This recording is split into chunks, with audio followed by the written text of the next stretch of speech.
الحمد لله نحمده ونستعينه ونستغفره ونؤمن به ونتوكل عليه ونعوذ بالله من شرور أنفسنا ومن سيئات أعمالنا من يهده الله فلا مضل له ومن يضلل فلا هادي له ونشهد أن لا إله إلا الله وحده لا شريك له ونشهد أن سيدنا ومولانا محمدا عبده ورسوله أما بعد فأعوذ بالله من الشيطان الرجيم بسم الله الرحمن الرحيم ما آتاكم الرسول فخذوه وما نهاكم عنه فانتهوا وقال النبي صلى الله عليه وسلم أنا خاتم النبيين لا نبي بعدي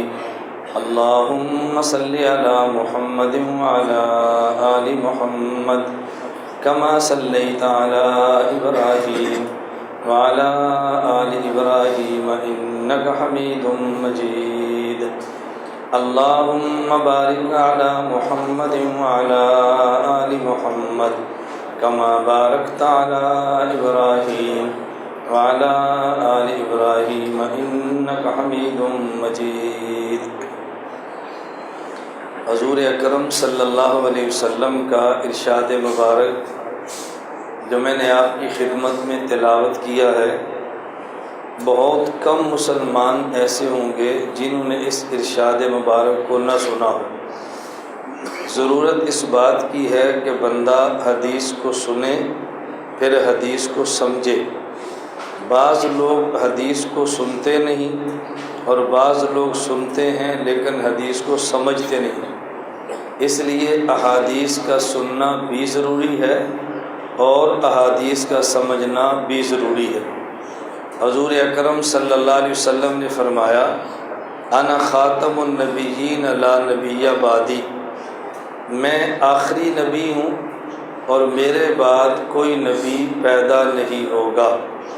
اس حدیث مبارک کو پہلے سمجھیں، پہلے یہ حدیث سمجھ لیں، اس حدیث کے بعد جو بات میں سمجھانا چاہتا ہوں پھر اس کو میں شروع کروں گا۔ ہو سکتا ہے وہ ایک درس میں ہو سکتا ہے 2 درس میں ہو سکتا ہے اس میں ہمارے 3 یا 4 درس لگ جائیں، لیکن بات مکمل میں انشاءاللہ سمجھانے کی کوشش کروں گا۔ بات اصل میں سمجھ تب آتی ہے جب کوئی آدمی کسی گفتگو کو تسلسل کے ساتھ سنے۔ بعض لوگ ایک درس سنتے ہیں دوسرا نہیں سنتے، کوئی دوسرا سنتا ہے تو پہلا نہیں سنتا، تو ان کو پوری ہماری بات سمجھ نہیں آتی کہ ہم آپ کی خدمت میں کیا گزارش کرنا چاہتے ہیں۔ پہلے اس حدیث کا ذرا مفہوم سمجھیں، اس کے بعد میں اگلی بات شروع کروں گا۔ حضور اکرم صلی اللہ علیہ وسلم نے فرمایا انا خاتم النبیین، میں انبیاء میں سے آخری نبی ہوں، لا نبی بعدی۔ عام طور پہ اس حدیث کا ترجمہ یوں کیا جاتا ہے کہ میں آخری نبی ہوں اور میرے بعد کوئی نبی نہیں آئے گا، اور میرا خیال یہ ہے کہ آپ نے ہمیشہ یہ ترجمہ سنا ہے، انا خاتم النبیین، میں آخری نبی ہوں اور میرے بعد کوئی نبی نہیں آئے گا۔ آپ نے یہی ترجمہ سنا ہے۔ میں اس ترجمے پر اعتراض کر کے پھر صحیح ترجمہ پیش کروں گا۔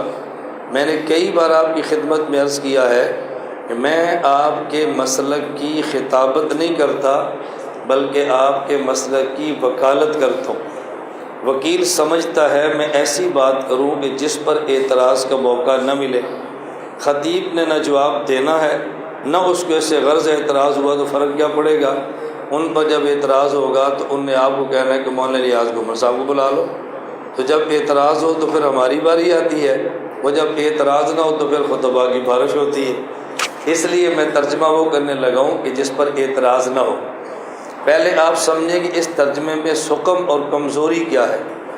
جب ہم یہ ترجمہ کریں گے کہ رسول اللہ صلی اللہ علیہ وسلم نے فرمایا میں آخری نبی ہوں اور میرے بعد کوئی نبی نہیں آئے گا، تو آپ سے قادیانی، مرزائی، منکرین ختم نبوت یہ پوچھیں گے کیا حضرت عیسیٰ علیہ السلام نے آنا ہے یا نہیں آنا؟ آپ کیا جواب دیں گے؟ بولیں نا، کیا جواب دیں گے؟ اچھا پوچھیں گے عیسیٰ علیہ السلام نبی ہوں گے یا نہیں ہوں گے؟ آپ کیا جواب دیں گے؟ ہوں گے، نبی ہوں گے، جب آئیں گے تو نبی ہوں گے۔ حضرت عیسیٰ علیہ السلام سرگودا کے ایم این اے نہیں، جو الیکشن سے بنے وہ نبی ہے، جو سلیکشن سے بنتا ہے۔ ایم این اے الیکشن سے بنتا ہے اور نبی سلیکشن سے بنتا ہے۔ ایم این اے کی الیکشن فرش پہ ہوتی ہے اور نبی کی سلیکشن عرش پہ ہوتی ہے۔ اس لیے فرشوں کے الیکشن بدلتے رہتے ہیں، عرشوں کی سلیکشنیں کبھی نہیں بدلتی۔ اللہ جب کسی کو نبوت دیں تو پھر نبوت لیتے نہیں ہیں۔ نبوت اللہ کا انتخاب ہوتا ہے، ہمارے انتخاب الیکشن والے ہیں، خدا کا انتخاب سلیکشن والا ہے۔ انتخابات کی قسمیں ہیں اور الگ الگ انتخاب ہیں۔ حضرت عیسیٰ علیہ السلام آئیں گے، ہمارا عقیدہ ہے، جب آئیں گے تو نبی بھی ہوں گے، ہمارا عقیدہ ہے۔ اور ابھی حدیث کا ترجمہ آپ نے کیا، میں آخری نبی ہوں اور میرے بعد کوئی نبی نہیں آئے گا۔ اب مرزائی کہیں گے جب نبی نہیں آئے گا تو آپ عیسیٰ علیہ السلام کو کیوں مانتے ہیں؟ اب آپ پھنس جائیں گے، اب آپ کو جواب دینا پڑے گا۔ اور یہ میرا سرگودے کا تجربہ نہیں ہے، پوری دنیا کا تجربہ ہے۔ جہاں جہاں سے لوگ پھنستے ہیں وہاں سے رابطہ ہم سے کرتے ہیں۔ جب تک نہیں پھنستے تو رابطہ نہیں کرتے، اور جب پھنس جائے تو رابطہ کرتے ہیں۔ کیونکہ ہماری مثال ڈاکٹر کی ہے، صحت مند آدمی مٹھائیوں کی دکان پہ جاتا ہے اور جب بیمار ہو جائے تو پھر کلینک اور میڈیکل پر آتا ہے۔ تو ظاہر ہے ہمارے پاس تو بیماری آئیں گے نا جی، ہمیں فلاں تکلیف ہوگی، فلاں تکلیف ہو گئی، اب ہمارا علاج کرو۔ اب ان مرزائیوں کو ہم جواب کیا دیں گے؟ اب آپ نے جواب یہ دینا ہے، حضرت عیسیٰ علیہ السلام آئیں گے، اگرچہ نبی ہوں گے، لیکن نبی ہونے کے باوجود نبی ہونے کی حیثیت سے نہیں بلکہ امتی ہونے کی حیثیت سے آئیں گے۔ میں اس کی مثال دیتا ہوں۔ دیکھیں ابھی مغرب کی نماز میں نے آپ کی مسجد میں پڑھائی ہے، لیکن کوئی بندہ بھی نہیں کہے گا کہ 2 بلاک کے امام صاحب مولانا ریاض گمن صاحب ہیں۔ ہر بندے نے کہنا جی امام صاحب مولانا عبدالرشید صاحب ہیں۔ تو لوگ کہیں گے جب امام وہ ہیں تو نماز مولانا نے کیوں پڑھائی ہے؟ تو آپ کہیں گے ہماری مسجد میں نماز اس وجہ سے نہیں پڑھائی کہ ہماری مسجد کے امام ہیں، نماز اس وجہ سے پڑھائی ہے کہ چونکہ عالم ہیں، ہمارے مہمان ہیں، ہم نے مصلی پہ کھڑا کر دیا ہے۔ حضرت عیسیٰ علیہ السلام آئیں گے، نبی ہوں گے، لیکن نبی ہونے کی حیثیت سے نہیں بلکہ امتی ہونے کی حیثیت سے۔ میں نے آپ کی نماز آپ کی مسجد میں مغرب کی نماز پڑھائی ہے، لیکن آپ کا امام ہونے کی حیثیت سے نہیں، مستقل مولوی ہونے کی حیثیت سے۔ تو آپ کا امام ہونا ایک الگ حیثیت ہے اور مستقل عالم ہونا ایک الگ حیثیت ہے۔ عیسیٰ علیہ السلام تشریف لائیں گے، نبی بھی ہوں گے، لیکن نبی ہونے کی حیثیت سے نہیں بلکہ امتی ہونے کی حیثیت سے آئیں گے۔ پھر آپ سے مرضی پوچھیں گے کہ امتی ہونے کی حیثیت سے آئیں گے تو نبی ہونے کی حیثیت ختم ہو جائے گی؟ آپ نے کہنا نہیں۔ تو اس نے کہا پھر آپ نے جو ترجمہ کیا کہ میں آخری نبی، میرے بعد نبی نہیں آئیں گے، تو امتی ہونے کی حیثیت سے بھی آئیں تو ہیں تو پھر بھی نبی نا۔ اب آپ کیا جواب دیں گے؟ پھر آپ نے پھنسنا ہے اور جوابات مشکل ہونے ہیں۔ اس لیے میں ترجمہ کرنے لگوں، ذرا ترجمہ سمجھ لیں۔ آپ ترجمہ یہ کریں، انا خاتم النبیین، میں آخری نبی ہوں، لا نبی یا بعدی، میرے بعد کوئی نبی پیدا نہیں ہوگا۔ میں آخری نبی ہوں اور میرے بعد کوئی نبی پیدا نہیں ہوگا۔ اب یہ گرامر کی چیز ہے، یہ دکان کی چیز نہیں ہے، اور ہے عربی گرامر۔ اب اگر میں بات اس لیے کہہ دیتا ہوں کہ بعض علماء کا علمی اضافہ ہو جائے کہ یہ ترجمہ میں نے کہاں سے نکالا ہے کہ پیدا نہیں ہوگا۔ اس حدیث میں لفظ ہیں لا نبی بعدی۔ اب دیکھو، لا نبی بعدی، نہیں کوئی نبی میرے بعد۔ اب آگے نہیں ہوگا یا پیدا نہیں ہوگا، یہ ہوگا بھی حدیث میں نہیں ہے اور پیدا یہ بھی حدیث میں نہیں ہے۔ یہ کہاں سے نکلتا ہے؟ میں بات اس لیے کہہ دیتا ہوں کہ آپ کو نہ بھی سمجھ آئے نا، لیکن آپ کے علم میں ہو کہ وجہ کیا ہے۔ عربی زبان میں گرامر اور نحو کا ضابطہ ہے، یہ لا نفی جنس ہے، نبی یا اس کا اسم ہے، بعدی اس کی خبر ہے، اور یہ بات مضاف اور یا مضاف الیہ ہے، یہ مضاف اور مضاف الیہ مل کر ایک محذوف کے متعلق ہیں۔ وہ محذوف آپ نے کیا نکالنا ہے؟ چاہیں تو ثابت نکالیں، چاہیں تو مولود نکالیں۔ ثابت نکالیں تو ترجمہ ہوگا میرے بعد نبی نہیں ہوگا، مولود نکالیں تو ترجمہ ہوگا کہ میرے بعد نبی پیدا نہیں ہوگا۔ تو آپ جو بھی محذوف نکالیں، اللہ کے نبی نے نہیں نکالا، یہ علماء کے حوالے کر دیا ہے کہ علماء ضرورت کے مطابق کون سی عبارت نکالتے ہیں۔ یہ میں نے اس لیے کہا کہ سب باتیں نہ بھی سمجھ آئے نا، لیکن آپ کے علم میں ہونا چاہیے کہ گرامر کا قاعدہ یہاں پر کون سا ہے۔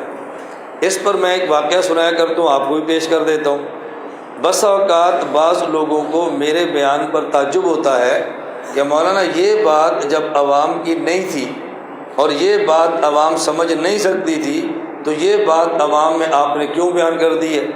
جب سمجھ نہیں سکتے تو کیوں بیان کی ہے؟ اس پر میں بطور دلیل کے واقعہ پیش کرتا ہوں۔ حکیم الامت مجدد الملت حضرت مولانا محمد اشرف علی تھانوی رحمۃ اللہ علیہ کا حضرت نے بیان فرمایا۔ بیان خاصا علمی تھا، عوام کے سر کے اوپر سے گزرا، لوگوں کو سمجھ نہیں آیا۔ تو ایک مولانا صاحب نے بیان کے بعد حکیم الامت مولانا تھانوی صاحب سے عرض کیا، حضرت یہ اتنا مشکل بیان آپ نے عوام میں کیا جو ان کو سمجھ نہیں آیا، تو یہ ان کو بیان کرنے کی ضرورت کیا تھی جو ان کو سمجھ نہیں آئی؟ وہ حکیم الامت تھے نا۔ اب حضرت کا جواب سننا۔ حضرت فرمانے لگے، مولوی صاحب اگر ان کو یہ میرا بیان سمجھ آ گیا تو اچھا، اگر نہیں سمجھ آیا تو بہت اچھا۔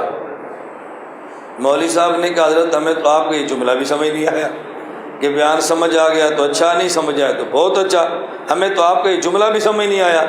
اب حضرت تھانوی کا جملہ سمجھنا۔